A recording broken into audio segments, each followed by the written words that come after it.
महर्षि, कर्मों को करते हुए निर्लिप्त कैसे हो सकते हैं? कर्मों को समय से भगवत समर्पित भी करते हैं परंतु निर्लिप्त नहीं हो पा रहे। बिना ज्ञान के निर्लिप्तता नहीं आती। यदि भगवत स्मरण करते हुए कर्म किया जाए और कर्म को भगवान के चरणों में समर्पित कर दिया जाए तो ये साधन दीर्घ काल तक करने पर उसके अंदर ज्ञान का स्फुरण होगा। तब वो देख पाएगा कि कर्ता तो देहाभिमान है, मैं नहीं हूं। गुणानुगुण वर्तन्ते मनुष्या पार्थ सर्वसा। त्रिगुण माया की प्रेरणा से यंत्रवत शरीर से चेष्टाएं हो रही हैं, मैं उनका दृष्टा हूं, करता नहीं। जब दृष्टा भाव आ जाएगा तो निर्लिप्त हो जाओगे। और जब अहंकार विमूढ़ात्मा कर्ता हमिति मन्यते देहाभिमान रहेगा तो कर्ता भाव बना ही रहेगा, लिप्तता बनी ही रहेगी, कर्मफल की आशा बनी रहेगी, आवागमन का चक्र पुष्ट होता रहेगा।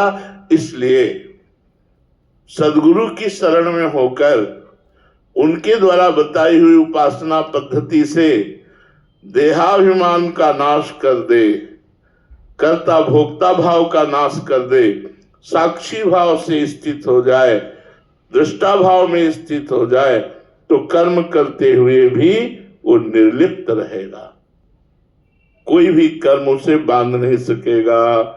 इसलिए कृष्णार्पणमस्तु, हर कर्म को करो। तस्मात् शास्त्रम प्रमाणम ते कार्या कार्यो व्यवस्थितो। शास्त्र के अनुसार ही कर्म होने चाहिए। जिनका शास्त्र विधान करता है वही कर्म है, और जो शास्त्र विपरीत किया जाता है वो अशुभ कर्म है, वो बंधन कारक और दुख देने वाला है।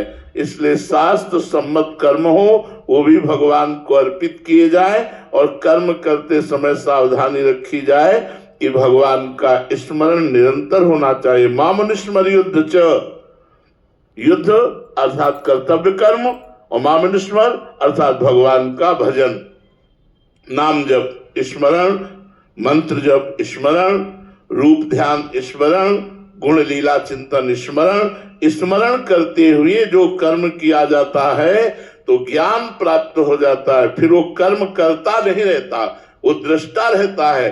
कर्ता त्रिगुण माया होती है, और त्रिगुण माया के द्वारा रचित ही स्थूल सूक्ष्म और कारण शरीर है। इनके द्वारा ही कर्म होता है, मेरे द्वारा कर्म नहीं होता।